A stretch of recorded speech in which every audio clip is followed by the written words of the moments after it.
Dear friends, ಎಲ್ಲರಿಗೂ ನಮಸ್ತೆ. ಆ ದೇವರು ಎಲ್ಲರಿಗೂ ಅದ್ಭುತವಾದ ಒಂದು ಜೀವನ ಕೊಟ್ಟಿರ್ತಾನೆ.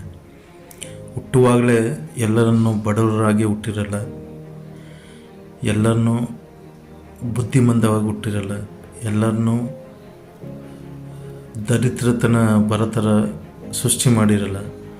ಆದರೆ ಎಲ್ಲವನ್ನೂ ನಾವೇ ಮಾಡ್ಕೊಳ್ಳೋದು ಅಂದರೆ ನಮ್ಮ ಸಕ್ಸಸ್ಗೂ ನಾವೇ ಕಾರಣ, ನಮ್ಮ ಅನ್ಸಕ್ಸಸ್ಗೂ ನಾವೇ ಕಾರಣ, ನಾವು ಜೀವನವನ್ನು ಹಾಳು ಮಾಡ್ಕೊಳ್ಳೋಕ್ಕೂ ನಾವೇ ಕಾರಣ ಆಗಿರ್ತೀವಿ, ನಮ್ಮ ಜೀವನವನ್ನು ಉದ್ಧಾರ ಮಾಡ್ಕೊಳ್ಳೋಕ್ಕೂ ನಾವೇ ಕಾರಣ ಆಗಿರ್ತೀವಿ. ಯಾಕಂದರೆ ಗೊತ್ತಿಲ್ಲದೆ ಯಾವುದೋ ತಪ್ಪು ಮಾಡಿರ್ಬೋದು, ಅದನ್ನು ಸರಿ ಮಾಡ್ಕೋಬೇಕು. ಅದು ಮನುಷ್ಯರ ಲಕ್ಷಣ. ಅದು ಎಲ್ಲಿ ನಾವು ತಪ್ಪು ಮಾಡಿರ್ತೀವಿ, ಯಾವ ಜಾಗದಲ್ಲಿ ನಾವು ಅದನ್ನು ಸರಿ ಮಾಡ್ಕೋಬೇಕು ಅನ್ನೋದನ್ನು ತಿದ್ಕೋಬೇಕು. ಅನುಭವಶಾಲಿಗಳ ಮಾತನ್ನ ಕೇಳಬೇಕು, ದೊಡ್ಡವ್ರ ಮಾತನ್ನ.